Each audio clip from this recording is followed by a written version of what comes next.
Lah Pak Ketum biasa aja, Rasulullah itu dulu sama pamannya sendiri dihujat. Jenengan kalau dihujat tenang saja, dekengan pusat kok.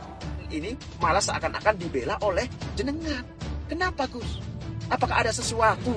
Bahkan jenengan sampai mengutip surat Al-Isra ayat 36 hanya untuk membela seorang bahlil. Wala taqfu ma laisa laka bihi ilm, dan janganlah kamu mengikuti sesuatu yang tidak kamu ketahui.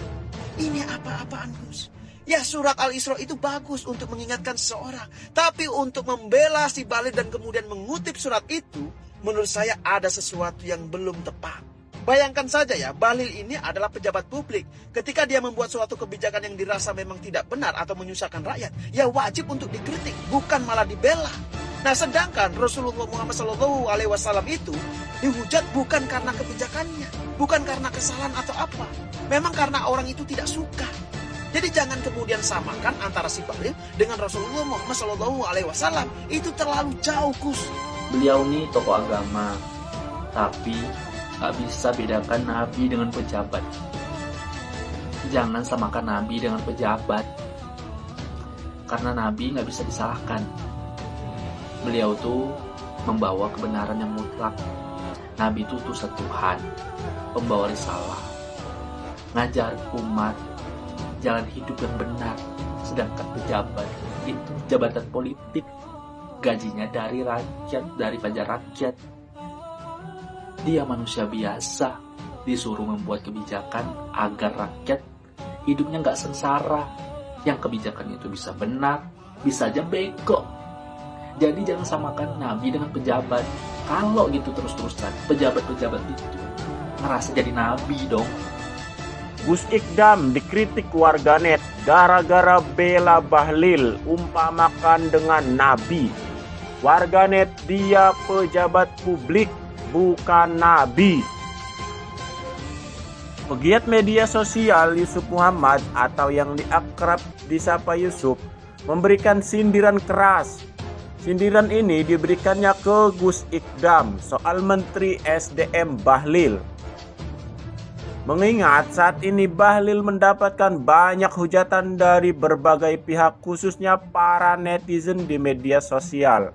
Nah, Gus Ikdam pun meminta Bahlil untuk bersabar menghadapi ini karena menurut Gus Ikdam, dia punya backingan yang kuat dari Sang Pencipta.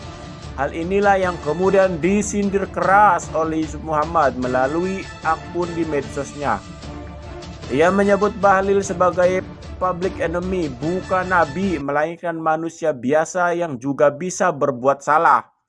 Bahlil adalah pejabat publik, bukan nabi, dan bisa salah juga. Beda jauh dengan nabi. Beda jauh dengan Rasulullah, tak pantas untuk dibandingkan dengan siapapun termasuk Bahlil. Menurutnya ini semua bisa didapatkan Bahlil menyusulkan kebijakan yang diambil dianggap merugikan banyak pihak. Ketika Bahlil bikin kebijakan yang tidak tepat, yang menasihati dan mengkritiknya adalah rakyat. Nah, sementara tokoh agama malah sibuk memuja, membandingkan, dan membela Bahlil. Ampun.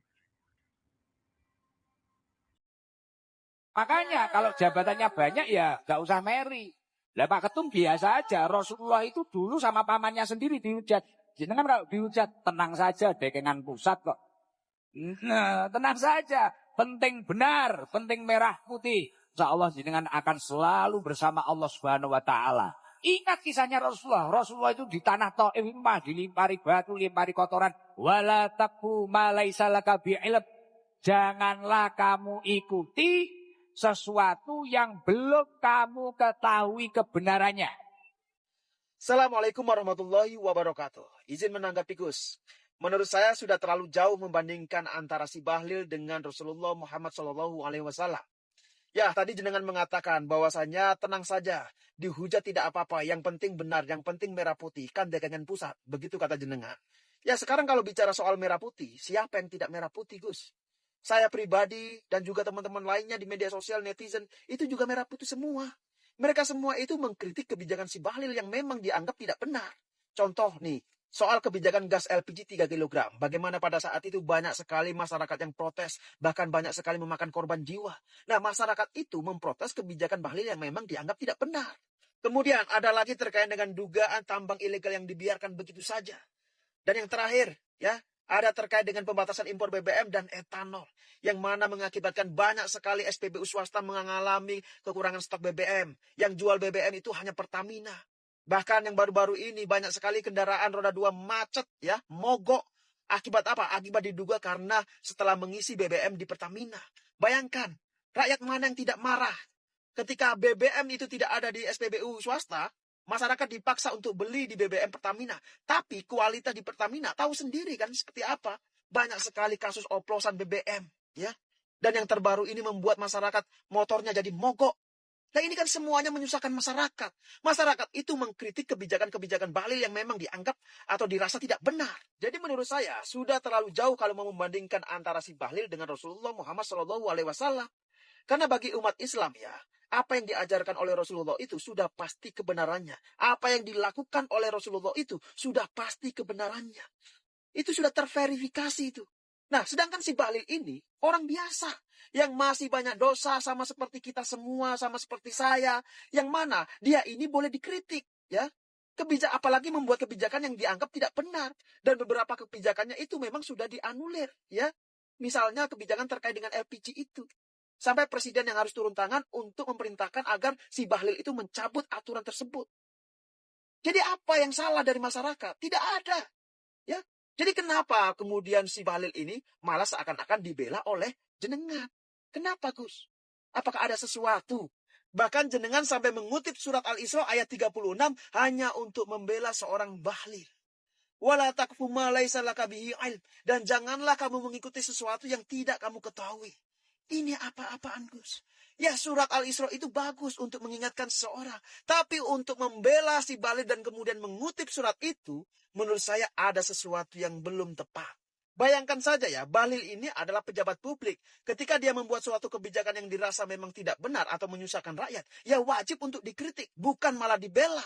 Nah, sedangkan Rasulullah Muhammad SAW itu dihujat bukan karena kebijakannya, bukan karena kesalahan atau apa. Memang karena orang itu tidak suka. Jadi jangan kemudian samakan antara si Bahlil dengan Rasulullah Muhammad SAW. Itu terlalu jauh, Gus. Mikir. Ya, saya pikir itu, dan mohon maaf sekali apabila ada ucapan saya yang kurang berkenan di hati Gus Idam. Sekali lagi mohon maaf dan Assalamualaikum warahmatullahi wabarakatuh. Jenengan kalau dihujat, tenang saja, dekengan pusat kok. Nah, tenang saja, penting benar, penting merah putih. Yang penting benar, yang penting merah putih. Pertanyaannya adalah, kebenaran apa yang ada pada kebijakan Bahlil selama ini? Padahal faktanya sebelumnya sudah ada beberapa kebijakan Bahlil yang telah dianulir karena dianggap telah merugikan banyak masyarakat.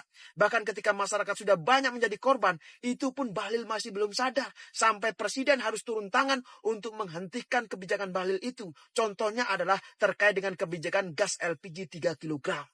Kemudian hanya untuk membela Bahlil, maka dicarilah pembanding. Ketika Rasulullah melakukan perjalanan ke Taif, beliau itu dilempari batu, dimusuhi, diludahi, dan segala macam. Padahal apa yang dilakukan oleh Rasulullah, apa yang diucapkan oleh Rasulullah, itu sudah pasti benar. Karena apa? Karena yang membimbing Rasulullah itu adalah langsung dari malaikat Jibril, yang mana malaikat Jibril itu diperintahkan oleh Allah Subhanahu wa Ta'ala. Nah, sedangkan Bahlil ini dibimbing oleh siapa?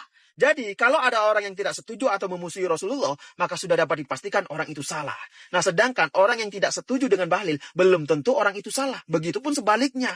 Jadi, jangan sekali-kali lah kita kemudian menyamakan atau membanding-bandingkan antara Rasulullah dengan si Bahlil ini. Jangan. Nah, tapi yang membuat saya heran adalah, mengapa si Bahlil yang sudah seperti itu masih saja dibela-bela, dipuja-puja, bukan malah dinasehati yang baik-baik.